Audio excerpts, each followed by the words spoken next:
Hey,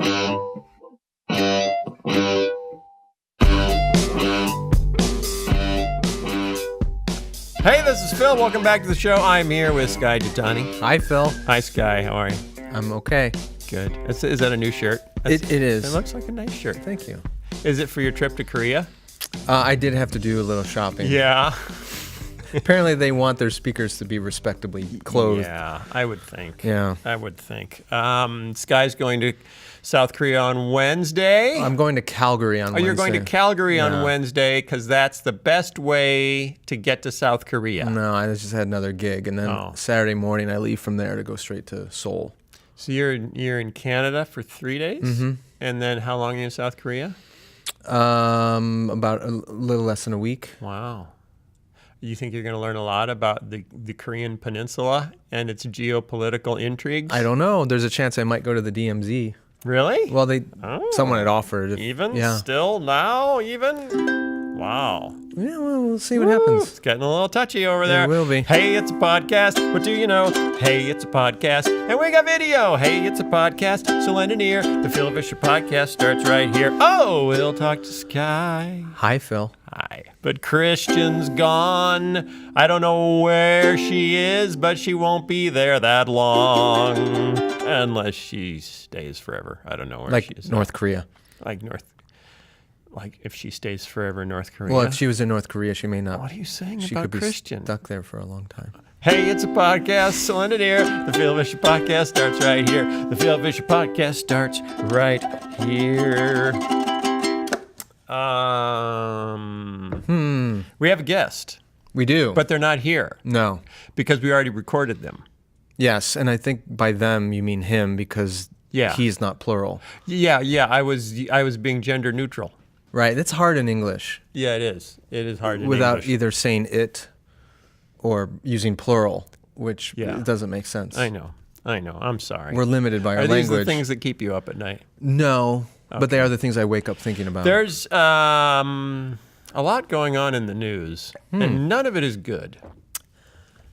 Isn't that typical of news? Well, but I mean, like, seriously. It's now we've got California's burning. Yeah, that's pretty bad. I mean, last time we talked about, Houston was drowning and Puerto Rico was starving and the Keys were blown over and now California's burning. Right. And the NFL. And in the midst of all that was the horrible Las Vegas shooting. Oh, yeah, and the Las Vegas was mourning, and now California is burning. So what do you make of all this, Phil? Man. Are you going to be one of the end-time prophets? It's hard not to go there, but I'm not going to go there. Okay. I'm not going to go there. And frankly, that plus everything with the healthcare and everything, I don't even want to talk about it. I don't want to talk about it. Do you know what I want to talk about? What do you want to talk about, Phil? Where are you going to bury your pet? I've already thought about this. Really? Yeah.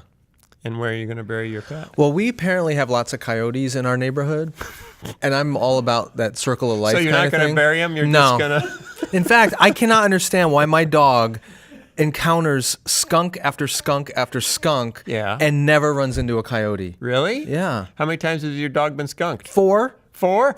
My dog just got skunked for his 3rd time the night before last. While we were out of town, I was in Minneapolis being a grandfather, and while we were out of town, our dog got skunked. The best time for your dog to get skunked is when you're out of town. Yeah, well, it was my 2 kids that had to try to clean up after it. Oh, that's not good. No, and that's the 3rd time he's been skunked. Was this Buddy? No, Buddy's too smart for that. Oh. Buddy's not. It's like, I don't like the look of that thing. I'm not going anywhere near it. Yeah. And Keena, our younger, is like a year and a half. She's naive. Yeah, she's like, new friend. New friend, I'll smell new friend's butt. Oh, new friend wants me to smell new friend's butt. So she got sprayed right in the face? Butt is angry. Skunks have angry butts. Yeah.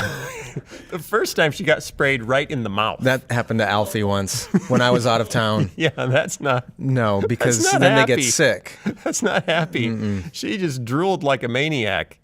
Is that all? For a long... Yeah, that's it. She didn't throw up. She took it like a man. She's a woman, of course. Speaking of which, Willow Creek. Oh, my. What? That's some big news this week. Apparently. Willow Creek made their secession for Bill Hybel. Bill Hybel founded Willow Creek. He's been there forever, since day one. Should we look up the facts? He's finally going to be retiring. Should we look up the facts? Maybe we should look up the facts right? and get it right. And they announced who the new lead pastor. They're going to have two pastors, a teaching pastor and a lead pastor. And the lead pastor is a girl. Yes, Heather Larson. I have to whisper that. Why? It's controversial. In certain circles it could be. Yeah. But I don't think Willow has always been strongly in favor of women pastors and leadership. So you don't think it's controversial there? I'm sure some people may take issue with it, but I think for the most part, Willow has built a culture around women in leadership for many, many years. So I don't see that as being perhaps a huge deal. It will be for others. But my hunch is if someone was super highly critical of Willow to begin with, this ain't going to change their view of them. But do you have her name? Yeah, it's Heather Larson. Heather Larson is the new lead pastor. Yeah, I spoke. We were on a panel together a couple years ago down at Taylor University. Yeah, because she used to be head of Willow's like Justice and Reconciliation Ministries, whatever that exactly was called. And she did such a bang-up job because now the world is just and reconciled. So she needed something new to do. Apparently. Okay. No, but she's an alum of Taylor. Oh, is she? Yeah. So she was down there for that. Okay. That's the last time I remember meeting her. But she's there. And then another friend of mine, Steve Carter, who's a teaching pastor at Willow, is going to be the teaching pastor. Like he'll be the one, I guess, doing most of the teaching. So yeah, that's kind of the big news. That's cool. And Hybels is stepping down from the senior pastor role a year from now, next October, but he's still going to be connected to the Willow Creek Association. It's hard to let go. And the summit. It's hard to let go. Have you ever had to let go of something that you created that became very successful? I haven't had that much success. Oh, me neither. Anyway. So you're equating Bill Hybel stepping aside from Willow Creek as you letting go of vegetables? Did I say that? No, but I think we all inferred that. Did I say that? I did not say anything like that. Do you know why I brought up where you might bury your pet? No. Before I started talking about Willow Creek. And skunks and female dogs. The movement to bury pets alongside people. Whole family cemeteries make the case that you should be allowed to rest, air quotes. I'm putting it in air quotes. Because that's not, you're dead, if we can be honest. I'm sorry, if there's kids watching, when you're in a cemetery, it's not because you're resting. It's because you died. It's a dirt nap. Is that like a wet nap? What'd you say? Okay. Carry on.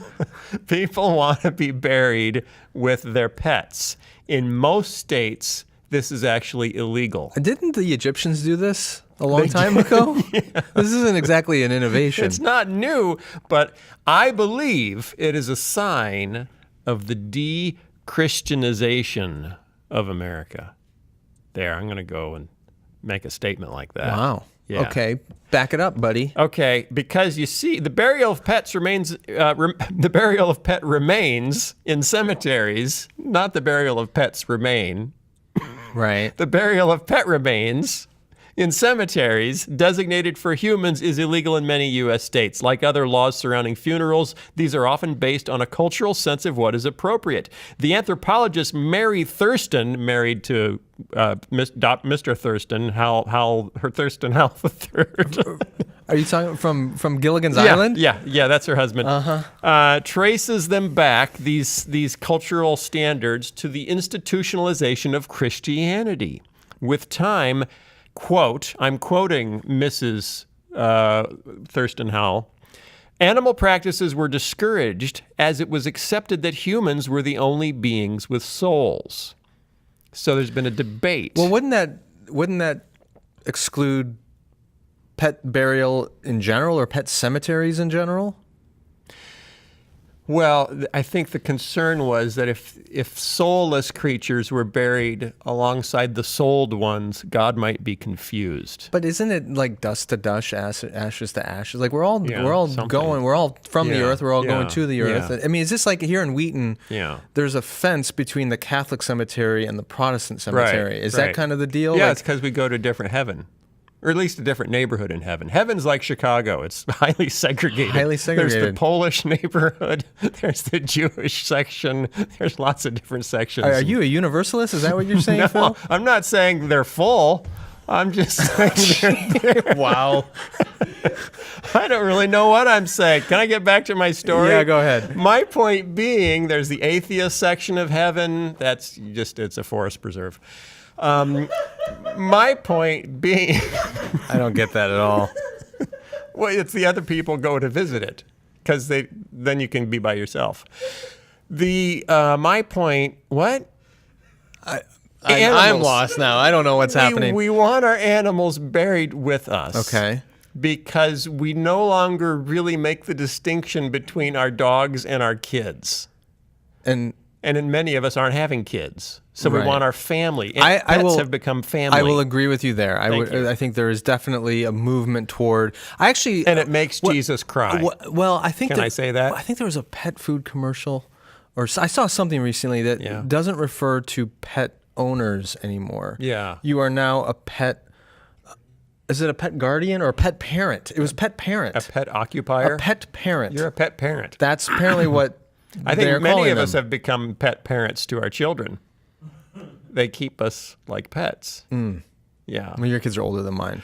Yeah. So, but isn't that kind of weird? Like I heard that statement. I'm like, I am not a parent to this animal. Right. I am an owner. Right. Because that's certainly, it's going to get harder and harder if you have to euthanize your dog if it's like your child. Mm-hmm. You know? If we no longer make the distinction between human and animal.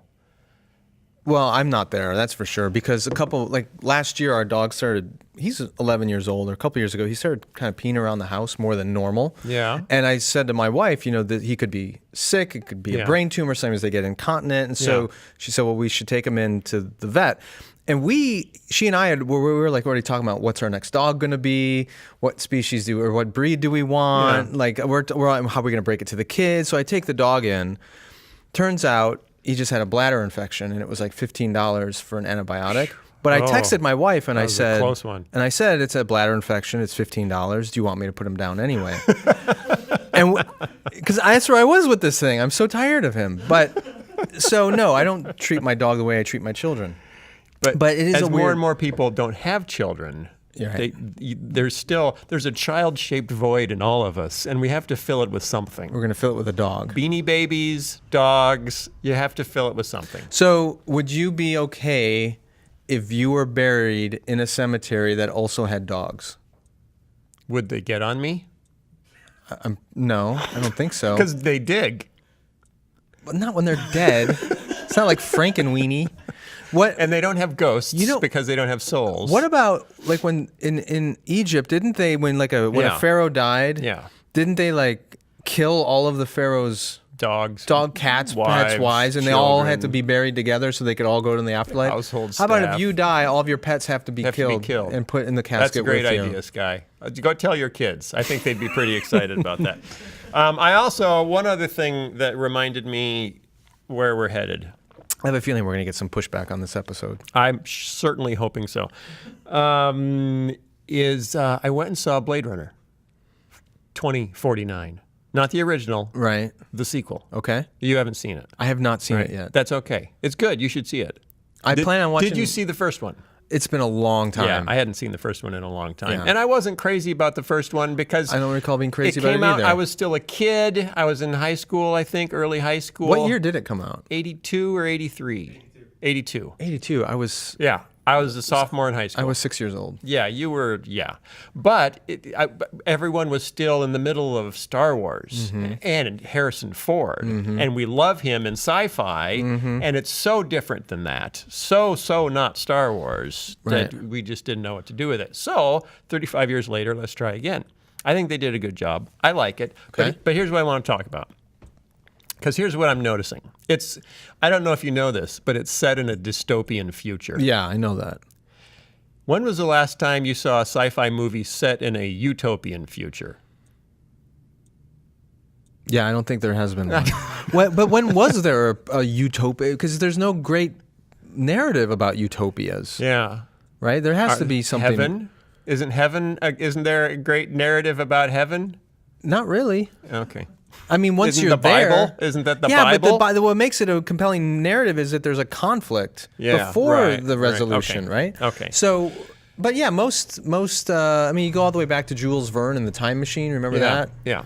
It's always a dystopian future. Yeah, it's always the future is always everyone's in a jumpsuit. Planet of the Apes, Gattaca, Clockwork Orange, you name it. The future is dystopian. So here's what I'm noticing. I'm watching. What was the movie? Blade Runner 2049. I'm watching Blade Runner 2049, and the future is like, Tokyo and LA, but the glitziest, loudest parts then just turned up, and times 10.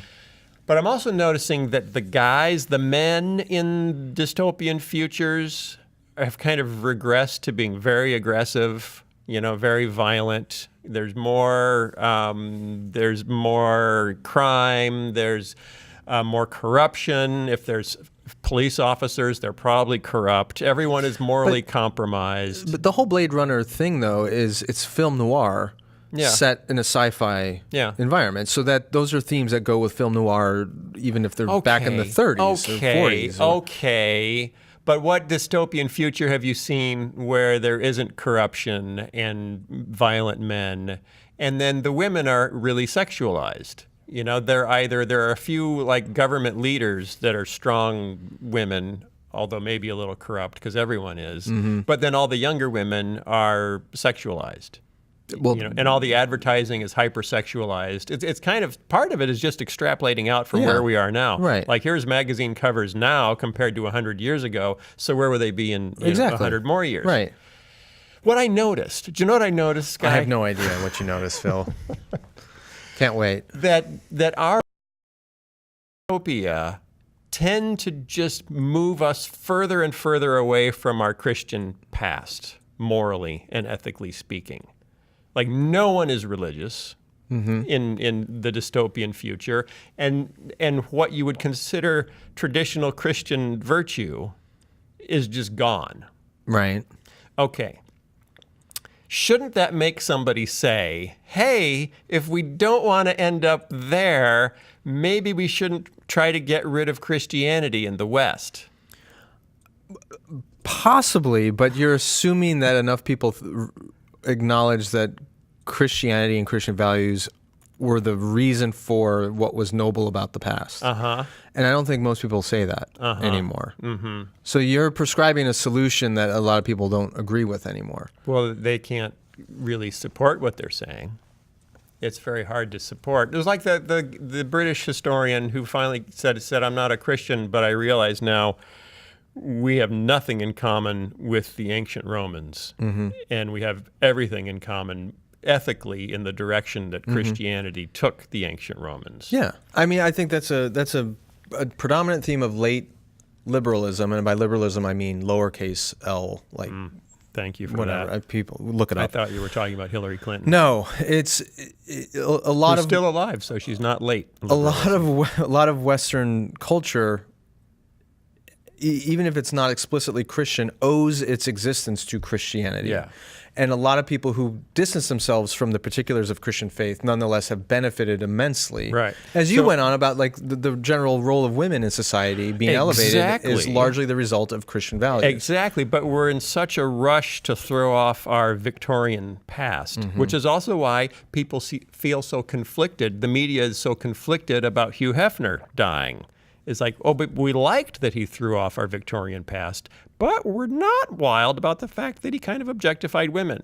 So, which is it? Isn't that kind of the weirdness around the Harvey Weinstein stuff going on right now? Yeah. Where on one level, we don't like that behavior. On one level, Hollywood doesn't like his behavior, but on another level, he's one of us, and he's an artist, and he's done all these and he's liberal things, and he's big open-minded, liberal, capital L, and he's not puritanical or religious, and that's us. Right. So if the same behavior had been done by some religious leader in the religious right, I don't think Hollywood would have had any problem denouncing him. And so, what if one were to propose? Maybe Star Trek is the utopian future, where we just have a giant UN in the sky, and we all send representatives there to figure out how to get along. Yeah, what's interesting about Star Trek, though, is it's a utopian view of humanity. Yeah. But only because it's a dystopian view of the wider universe. Oh, mostly the Klingons. Well, and I think this is true of even in the United States. We tended to view ourselves as more unified as a country when we shared a common enemy. Yeah. When there was the Red Scare, right? The communists are going to take over. There was a sense of, well, let's bind together. And yeah, we have our differences, but let's put those down the list of issues because we need to unify against this threat. Same thing with Star Trek. Humanity comes together because there is this external threat. Is that why they came together? I don't think so entirely, but to go boldly go where no man had gone before. In order to have in order to have a good narrative, you have to have an antagonist. You have a bad guy, right? Yeah. Okay. So you can have humanity come together against, and I think that's what some liberals, again, capital L, are trying to do with environmentalism. They're trying to say the threat of global warming is so severe that we need to come together. Need to come together, right? And others are going, I don't know. That sounds like you got some weird utopian kind of agenda. You're up to something. And that makes people suspicious. And you either want to take my church or my car. Or I'm not sure. You want to take away things that give me autonomous choice. Yeah. You want to take away my autonomy. And that's what's weird is this drive for utopian society ends up with a dystopian vision where we all wear the same, monocolored jumpsuit. And we eat food made out of the bodies of our predecessors. Right, something weird like that. Soylent. And we don't have children anymore. We're just assigned a pet. Yeah, you get a pet, but it's not your pet. It's the collective pet. It's the collective pet. Of which I am a parent. Apparently, a parent. And when I die, our bodies decompose together so they can birth some new hybrid species out of our intermingled DNA. You go together into the Soylent Green. That's right. So no one can tell. Is there a dog in this? It's not just people, is it, this time? I'm picking up a nutty flavor. A little bit of skunky, it might be. See there, see how I brought it back around to the very beginning? Well done, Phil. Do you know who N.T. Wright is? I do. Do you want to? Because he's here. He's right here. He's here. I think after Alfie gets eaten by the coyotes, my next dog, I'm gonna name him the Right Reverend Wright. That's going to be my new dog's name. You're going to stand at the sliding door calling out, Right Reverend Wright. Yeah. Right Reverend I'll call him Wright. Right. Hey, what's up, Wright? Yeah, that's going to confuse everyone in your neighborhood. Alfie's named after a hamburger joint. Dr. Wright. N.T. Wright is one of the most famous New Testament theologians in the world, if not the at this point. And he was in town at Wheaton College for some sort of hootenanny. And we managed to get a half an hour of his time, and we interviewed him. It's a really cool interview. We talked about the differences between UK and US Christianity. We talked about biblical literacy and its decline everywhere, not just in the US, but in the UK as well. We talked about his kids and how he's trying to get them to appreciate the narrative of the Bible. We talked about the French Revolution. He used the phrase faux apocalyptic. That was fun. I asked him what one statement would he put on a billboard if he could that everyone would have to see. That was fun. What's his answer? Wait and see. And then we asked him what actually gives him hope in this crazy world of nonsense. His answer was not Bladerunner 2049. Surprisingly. Or all family cemeteries, where pets are family. Right. Yeah. So anyway, we're about to sit down with N.T. Wright, and you can come along. Check it out. Nicholas Thomas Wright is a leading British New Testament scholar, Pauline theologian, and retired Anglican bishop. Did you get tired of being an Anglican bishop? No, I just had a book on Paul to finish, and I realized that I wasn't going to finish it if I stayed. It was a big disappointment because I was loving what I was doing, but I was hoping to combine it with scholarship. And you tend to write largish books. Some small ones. I've actually written more small ones than I've written large ones. Well, you can turn them out. The large ones take longer. Yeah, the large ones take a bit longer. Take longer. That one particularly. In academia, he's published as N.T. Wright, but otherwise known as Tom. Between 2003 and 2010, he was the Bishop of Durham.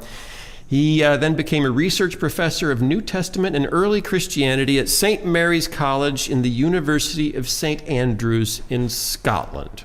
Is that currently? That's correct. That's where you are? Yep, absolutely. And you like it? You like living in Scotland? Scotland's wonderful. Okay. Yeah, I grew up in the far north of England, so actually I knew Scotland better than I knew England as a boy. So you could see it across the backyard, out the kitchen window. Not quite. You could see the mountain that's on the border, from close to where I lived. But my wife and I have often had holidays in Scotland, so actually getting to live up there is brilliant. I love it. Wow, that's very cool. Okay, so we talk with people from the UK now. The advantage that you have is you travel back and forth a lot. And so, because whenever Justin Brierley from, we'll have Justin Brierley on the show and say, so what's going on over there? And are the Christians as weird as they are over here? And so what do you, as you jump back and forth, what are you seeing? What's going on in the church in the UK that we could learn from, do you think, in the US, and vice versa, if there's anything? It's hard. Since I left Durham, I haven't been involved in, as it were, the running of the church. I deliberately took a step back from that. I even cancelled my subscription to various church newspapers and so on, because I was finding that I needed, at my advanced age, to plough myself back into biblical scholarship if I was going to be teaching that, have graduate students, etc. So I have kept aloof, not aloof is the wrong word, I've kept distant from actually running of church things. So I attend a very small local church in the little village near where we live, and that's fine. That's who I am at the moment. At the same time, I do notice all sorts of things. I'll tell you one thing I notice, to our detriment in the UK, that you in America have still, right across the board in different forms of Christian expression, a great hunger for learning stuff about the faith. You go to church on Sunday, you do adult Sunday school, people go onto Amazon, buy up the top 3 books on a subject and they read them. People don't do that in the UK. People do not do adult Sunday schools in the UK, except very, very, very rarely. Maybe a midweek Bible study group. We are not a kind of a self-help, I'm going to learn about it sort of culture. People still assume that Christianity is something that is sort of vaguely in the air and you either believe it or not. Do you think that's partly because they were taught it in school? They were once upon a time. That's certainly not the case in the last generation. And I mean, I've heard people say in America that you have journalists who know that the journalists themselves are probably atheists, but they're writing for a more believing public. In Britain, they're not even writing for a believing public. The distinction we make in Britain is that the national newspapers will sneer at the church, and the only news stories they tell about the church are when bad things have happened. The local newspapers, however, in any particular locality or county or city, they know that the church is actually doing good things on the ground in drug rehab or housing associations or whatever it may be. So they actually often give the church a better press locally. And so it varies enormously from one part of the country to another.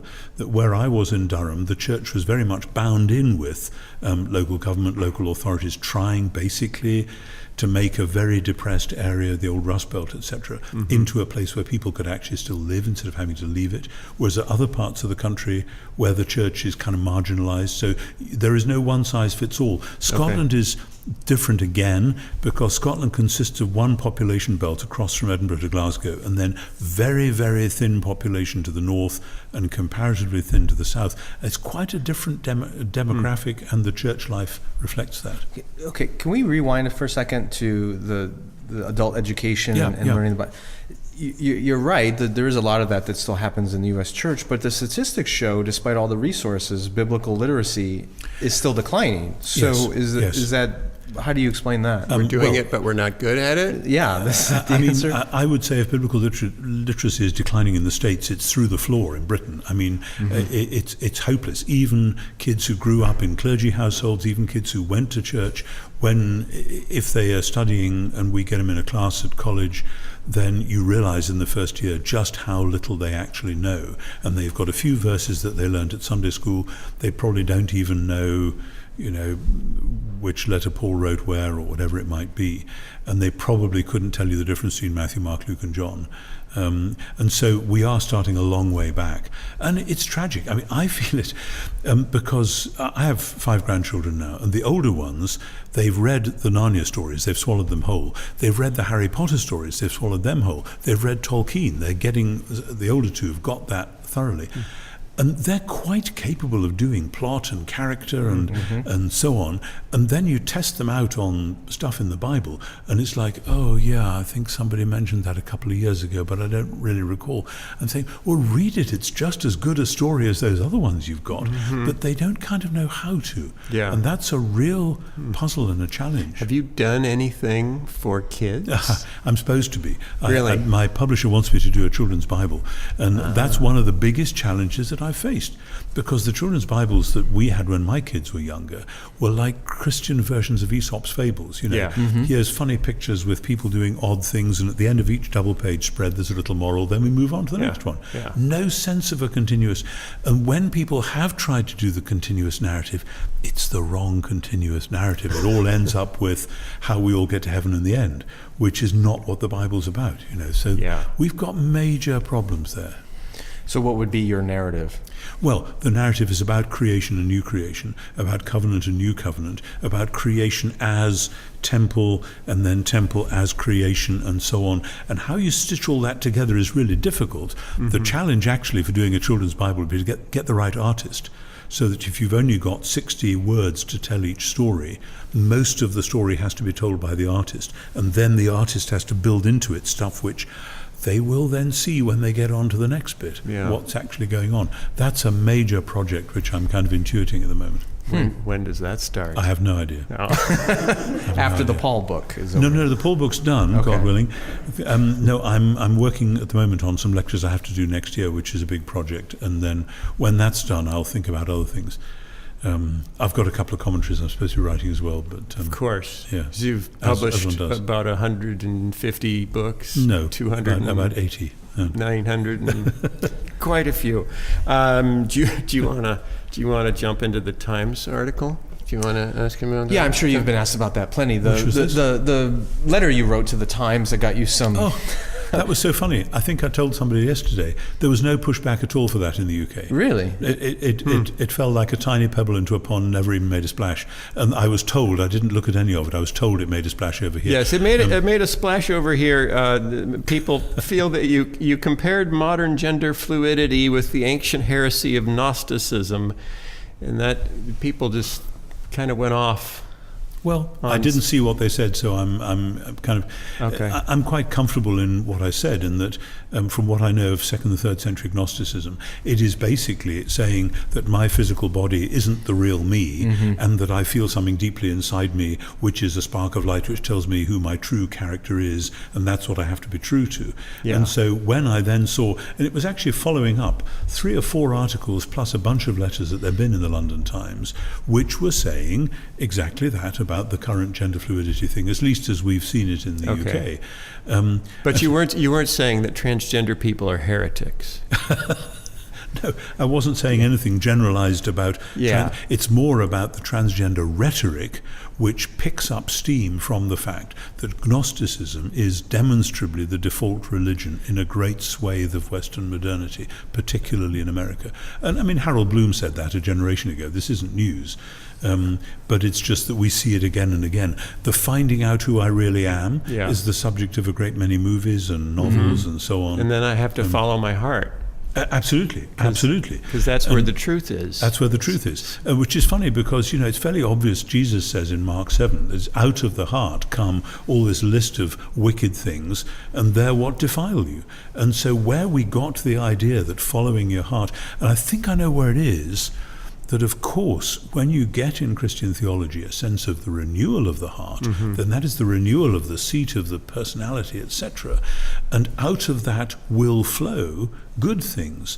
But the thing which says you just got to follow your heart, do what comes best. Right. It's the cult of authenticity or spontaneity, which is the attempt to arrive at the goal of a fully fledged Christian virtue without doing any of the hard work. Welcome to the... It was in you all along. It was in you all along. All you had to do was click your heels together 3 times. Starlight Express. You have the starlight within you. Yeah. That's the final song in that extraordinary... Yeah, Joseph and the Amazing Technicolor Dreamcoat. Any dream will do. As long as you follow it. Isn't that great? Yeah. I think that's what Genesis was all about. Yeah. We all dream a lot. Some are lucky, some are not. How do you, if Gnosticism is the default worldview in North America, a default, yeah. How else do you see that manifested beyond the current rhetoric around sexuality? Oh, I mean, in my own field, there was the great fad in the really 80s, 90s, etc., for things like the Gospel of Thomas. It's the Dan Brown syndrome, that actually things are not what they seem. There's a secret truth hidden inside. And I didn't want to read the Da Vinci Code because I just saw enough to know it was rubbish. And then when I was in Durham, some students asked me if I'd come and do a talk on it, so I forced myself to read it. And I had a friend who said, I'm going to lay bets on the point at which you fling the book across the room. And he was pretty nearly right. But the book is written itself as a sort of Gnosticism. Every chapter ends with a teaser that there's something else, there's a conspiracy here that's going on, and that is reflected in the actual plot, that we're discovering that Matthew, Mark, Luke and John were written much later, and that the real sources are these secret things which we've now got access to. And that just feeds this sense. Which is bizarre because it's the opposite, isn't it? Well, those sources are later than Matthew. Well, yeah, but I mean, in the 80s and 90s, it was as though, oh my goodness, we're going to tell you about the other canon which the church hushed up, and it feeds the American myth. We see, we're not bothered about this stuff in Britain, but it feeds the American myth, which is the 1780s, that we got rid of King George and his bishops, and we told them where to get off so that we could do our own thing. And that's all part of this same thing, that they were the Constantinians who were giving you the lie that Constantine had fed, and that Matthew, Mark, Luke and John only really became canonical because Constantine wanted them. This is nonsense, of course, but it's what people have said again and again, and that the really exciting texts were these things like Thomas. And I've said to people times without number, actually, if you go to the 2nd and 3rd century, it's the people who are reading Matthew, Mark, Luke, John, and Acts and Romans and Revelation who are being thrown to the lions and sawn in two and burned at the stake. And the people who are reading Thomas and stuff like that, they get off scot-free because Caesar couldn't care less if you're just cultivating your own private spirituality. There's plenty of room in the empire for that. But if you're reading documents which say Jesus is Lord and Caesar isn't, then watch out because they'll come after you.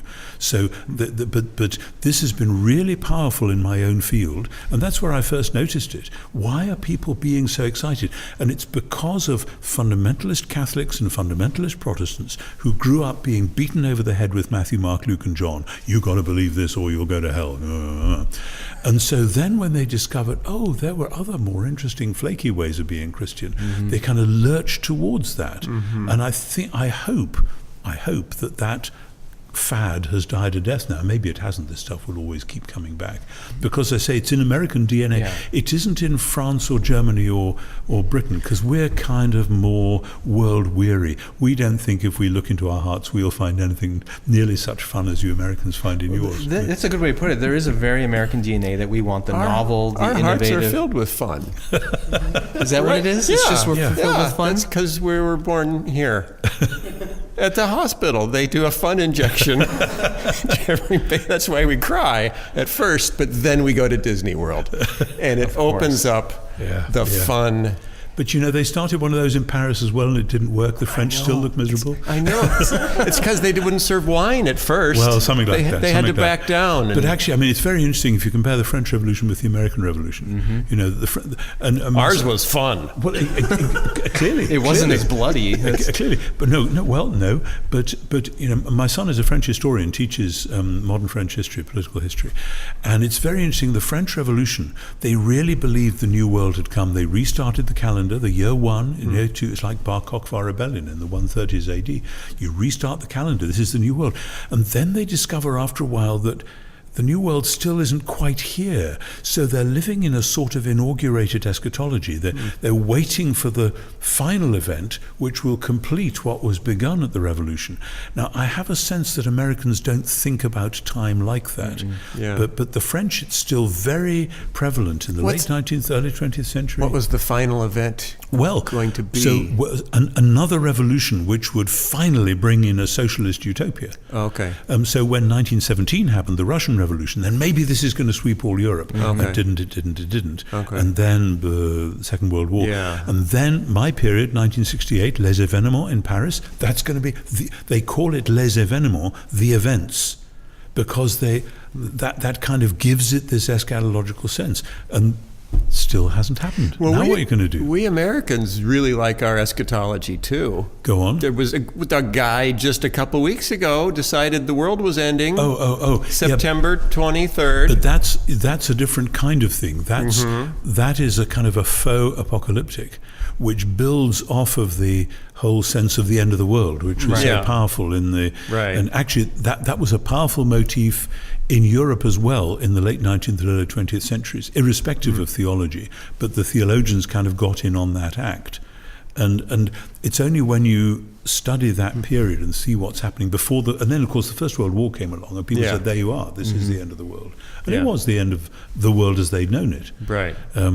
And I think part of our problem at the moment is that people read the Bible or read books about the Bible without realizing just how heavily contextualizing those cultural events in our shared history have been. Yeah. Okay. So Dan Brown gets it wrong. Bart Ehrman gets it wrong. But people are fascinated. Like, maybe it's all this way instead. The question is today, if you want to teach, if you want to straighten it out, if you want to say, no, this is how it really is, do they care enough to listen? Or are they like, well, no, if you're saying it's the way that my grandparents thought it was, then that has no relevance to me. That's the problem. Now, how do you make it relevant? The way to get it back to relevance is actually to do history.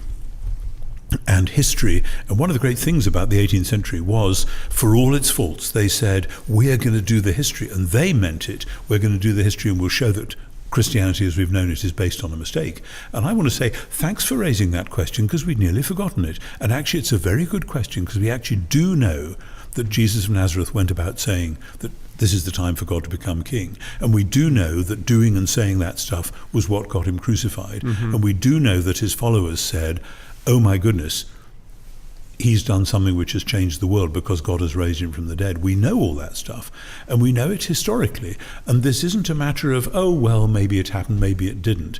That's what and people have got hung up on, did Jesus say these precise syllables? And, and did he give this parable in two different versions? Oh my goodness. And this is a kind of a fundamentalist hang-up. And if we go back as historians, we say, there's a whole slew of stuff about Jesus we really do know. Now let's sit down and talk about what that means and why. And when we do that, we find that, grandfather got it partly right and partly wrong. And my grandfather was a preacher too, so I'm talking to him over my shoulder. Because so much of Western Christianity, Catholic and Protestant, liberal and conservative, assumed that the name of the game was to go to heaven when you die. And as I've said often enough, and I'll be saying, God willing, tomorrow night in my lecture, if you go to the first century looking for somebody who says that the aim is to get your soul out of this body and off to heaven, you're looking for Plutarch, not Paul. This is Middle Platonism. It's well known, but most modern Westerners think that that's Christianity. And so I want to say history itself teaches us that there's stuff about the this worldliness of Christianity and the heaven and earthness of Christianity, which we'd all missed, and I missed growing up, and I've had to come back into it as a historian and say, look what I've just found. And some Christians absolutely love it, and others say, this isn't the gospel that I was taught in Sunday school. This isn't what my grandfather taught me. And so history still has a proper function as critique of tradition, but not in order to say, therefore we slide all the way down the hill with Bart Ehrman or the Jesus Seminar, but in order to say, therefore, actually, we need to re-examine these roots because there's stuff which will really refresh our present-day witness. So if you could make one or two statements, I've heard it put this way, if you could put one statement on a billboard that everyone in America would have to drive by, and it could be two statements because that's too limiting, but just one or two things to get people's attention, like you really ought to know this about the Bible, and you're getting it wrong. Where would you start? A few years ago, Christian Aid, which is an organization I've worked with quite closely over the years, they had a slogan, we believe in life before death. Because actually, the way I've put it about resurrection is life after death. In other words, life after death, sure, that's okay, but the Bible isn't interested in that. The Bible is interested in new creation, and the good news is it's begun now. So new creation has already begun. Why don't you join in? Would be one way of putting it. Another way would be just quoting from the Lord's Prayer, on earth as in heaven. P.S. He really meant it, or something like that. And the trouble is that can collapse when people see it into a kind of 1905 social gospel. Let's just go and be nice to people, and then somehow we'll bring in the kingdom. But the sense that what happened when Jesus rose again from the dead was to inaugurate new creation, and that there is this energy which we call the Holy Spirit, which is personal and actually transforms real situations, and that isn't the whole of it because there's something else. This is a narrative which has to be told. So you can flag up the narrative with a slogan, but as usual, the slogans are at best signposts to that narrative. Do you find it easier to communicate that narrative to people who have no Christian background, who are coming fresh without having to deconstruct things? It's interesting. Is it better to start with somebody who has that? It works for both. But it works for both. It works for both. When I was working in Durham, I found that you could categorize several of the parishes in the diocese, and I had about 250 parishes that I was responsible for, and roughly a third of them were what I would call kingdom parishes, which is to say, Jesus was out there healing old ladies, caring for the homeless and the poor, etc. And that's what we're going to do. We're going to follow Jesus. What a pity he died so young. And then roughly a third of them were saying, he came to die for our sins so that we could go to heaven. That's what we have to tell people. And we leave the rest of that stuff to the social workers and the politicians. And roughly a third in the middle are keeping things going and not quite sure what's going on. But those two would be deeply suspicious of one another, because the first would say, you're letting the side down by failing to see that this is on earth as in heaven. And the second would say, you're letting the side down by reducing Christianity just to glorified social work. And so my task was to interpret them to one another and to say, here is the larger framework within which what you're both doing makes sense, but it's part of a larger whole which is there in the New Testament. It's not me inventing it. And actually, if you tell the whole story, you'll see, because you can't really do the social work unless you have the cross and resurrection, because the social work is not me going to improve the world, it's Jesus having defeated the powers. And if you're going to implement Jesus defeated the powers, you better be saying your prayers, you better be doing the Eucharist, you better be on your knees, because the powers are going to strike back. They're not going to enjoy being ousted. And you see that again and again and again. Likewise with the other half. Why do you think we see the same polarization in the American church? Sure, Why do we tend to repeatedly self-select ourselves into these camps of Christian faith that don't get the whole narrative? It's partly just our different ecclesial traditions, and we like the people we sort of grew up with, or the people we left in order to join after we... The people we either admired growing up or rebelled against. Yeah, something like that. So we socialize ourselves into different groups, but actually it goes with the large either-or, which comes to us from the deism and the Epicureanism of the Enlightenment, that we split the world into upstairs and downstairs, and there are those who emphatically believe that downstairs is where God wants to work, and so let's not worry about that spirituality stuff. And there are those who say, no, what matters is upstairs. So you then become Platonists, and that's how, if you want to be a devout, spiritually minded Christian, within a deist split-level universe, you become a Platonist, because that's what enables you to... But then you become so heavenly minded, you become no earthly use. Yeah. And in the middle of that, that's why I'm excited by a biblical theology of the temple. The temple is where heaven and earth join, and you see that already in Genesis, that heaven and earth are meant to join together. In Revelation, new heavens and new earth, part of the same thing. And everything in between says that's actually what Jesus is all about, which is why the temple is the focus of his eventual action, which gets him arrested and crucified. And it's why in Acts you start with the Ascension and Pentecost, which are heaven and earth joined together in Jesus and by the Spirit, which is why all the controversies in Acts are about temples. And then you look around today's world and say, where are the temples today? Well, they're probably not churches. They're the places where people are doing the business of the world and where they're worshipping their idols, whether it's the Pentagon or whether it's the World Bank or whatever it is. These are where Mars and Mammon and Aphrodite and people are being worshipped. And then if you try and name and shame those, you're in trouble. If you try and, somebody does something bad to you, what are you going to do? You're going to go and drop bombs on them. Why? Because that's what Mars tells you to. And you've been worshipping the god of Mars, ever since you defeated the British in 1780, whatever it was. 81. Thank you so much. He just saw Hamilton. We try to forget it, yeah, but you have to do the rap now. I'm sorry.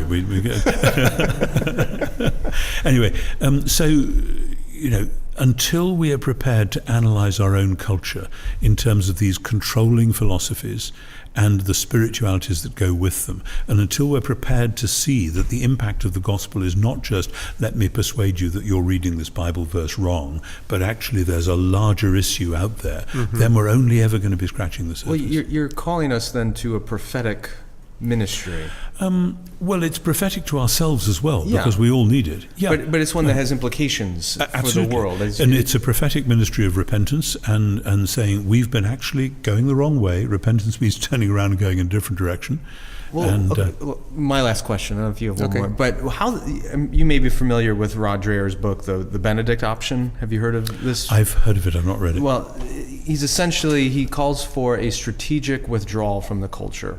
Oh. He argues that the culture is so far gone now that the best thing the church can do is strategically withdraw and focus on our own internal discipleship. And the next generation. To preserve a faithful remnant in order to, at a future time, re-engage. But he kind of got mad at you for phrasing it that way. But that's his quote. It's a strategic withdrawal. Wow. Anyway. So that's one step further than James Davison Hunter's book, To Change the World, which is about faithful presence. Right. I want to go a step beyond James in the other direction and say that I agree with faithful presence, but faithful presence has to be vocal as well. There are times in faithful presence where you have to speak the truth to power. And you could say, if withdrawal was the only possible option, what is Jesus doing arguing with Pontius Pilate about kingdom and truth and power? And okay, Pilate kills him, but that's how the glory is revealed.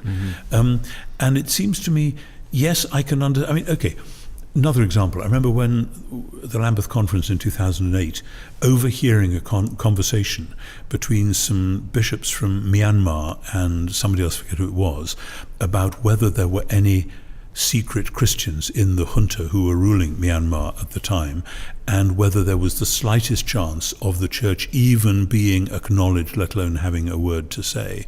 And I realized that's a totally, totally different culture. And maybe in that sort of context, all that you can do is the Benedict option. My own view would be, no, we're not nearly there in the West at the moment. And yes, there are times when we've been culturally compromised, of course, and we have to name and shame those and say, so my mantra for this is we have to be engaged but not compromised, and we have to critique without dualism. Because the critique can easily collapse into dualism, into the light and the dark. We have the light and you are out in the dark, so we're just going to throw mud at you. No, because God has not left himself without witness. But we have to be engaged with the principalities and powers. If they are working for the betterment of society, so are we. But we have to say there are red lines. And if you say, oh, because we're all now pals, you will go along with us on this issue, won't you? Say, well, sorry, no, we don't do that stuff. And that's a very, very hard balance to keep, and it requires prayer and vigilance and fasting and a bunch of other stuff. Well, that's a lot of work. It is. We're Americans. And we're British. We don't like work either. Yeah. I'm joking, of course. Okay, last question, because then you have to go. What gives you hope when you look at the church in the West? Oh, I'm one of the lucky ones in that when I was a bishop, I saw the church in action in 1,000 different ways which never get into the newspapers, in local communities where a bunch of women just decide they're going to get together and work at making the drop-in centre by the prison a more humane place for relatives and friends of prisoners to go and visit. And when kids are there, how are they going to find it? And actually seeing people locally, without any razzmatazz, without any great theology of action or whatever, just going and doing what needed to be done, and working in a day center for people with severe physical disabilities, teaching young men with real motor difficulties how to fix furniture so people would bring chairs and tables. And so these people who were themselves broken, who are being trained how to fix things, that has the fingerprints of Jesus all over it. And these are people from the church, humbly, without seeking any reward or any big recognition. And I say, it never gets into the papers, but I've seen those things going on, and I just think I'm reading the Sermon on the Mount. And it's real, and it works, and it transforms communities. And when people from time to time take notice, they say, oh, maybe there is a different way to be human. And how did that start? Well, it's because we do this funny thing on a Sunday, and we say prayers to this God we know in Jesus.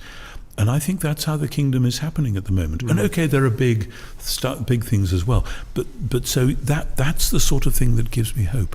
Plus, when I'm doing a lecture and I say something at random, and suddenly you see somebody in the back row, the lights go on and they start scribbling frantically. You think, this person's life has just changed in that moment.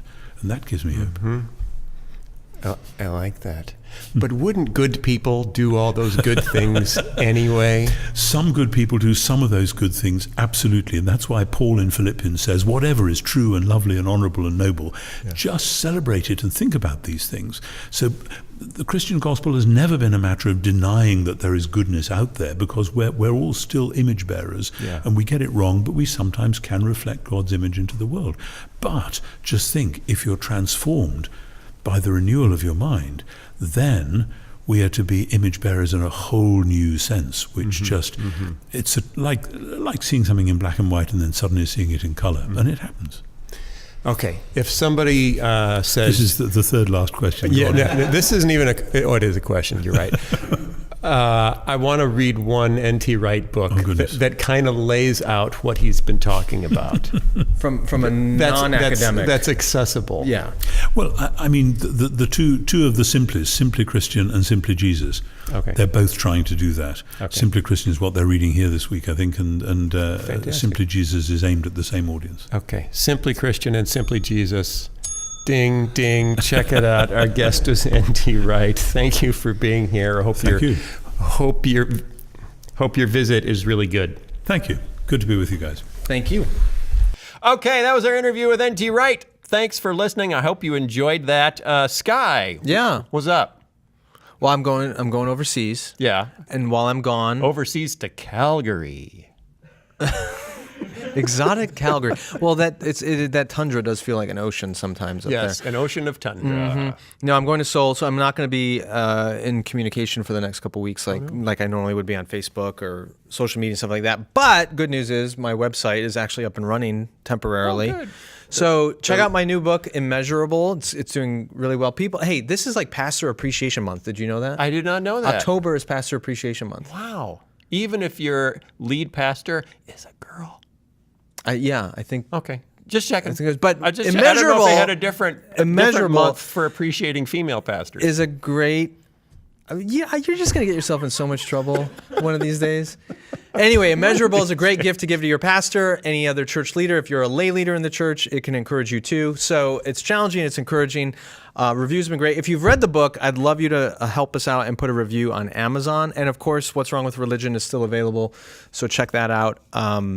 Yeah, and we'll be back. I'll be back in a couple weeks, and we'll do another Facebook Live time on my Facebook page about another topic. So we've done 2 of those so far, and people are engaging, and that's kind of fun. That's fantastic.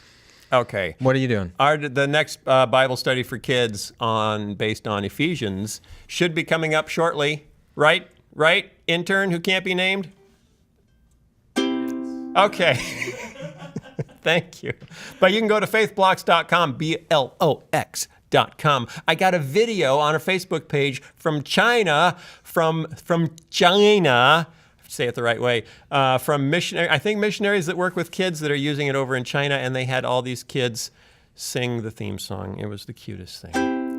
Okay, I have to wrap this up with a song, or N.T. Wright will be mad at me. Oh, we had N.T. Wright on our show. We talked a half an hour, and then he had to go, but he's a really, really, really smart guy, and he gave us a lot to think about, and he didn't poke me in the eye, so I like him quite a bit. And that's about the end of it. And now he's back in Scotland, where he teaches at St. Andrew's University, right? I think so. Yeah! So thanks, N.T. Wright, for coming all the way to Wheaton just to not be with us, but then to be with us anyway. Okay, we will see you guys next week. Next week, we have another big thinker on the show. Oh, man, I won't be here. You won't even be here. Yeah. Next week, we have, look it up, Miroslav Volf. I know, doesn't that sound great? Volf. Yeah. I'm a fan. I've read a lot of his books. Okay. I'm disappointed. Won't be Okay, see you then. Bye, everyone. Bye. The Phil Fisher Podcast is produced by Phil Fisher Enterprises and recorded live at Jellyfish Lab Studios. This episode was edited by Jason Rugg and was fact-checked by absolutely no one. For more information, go to philfisher.com.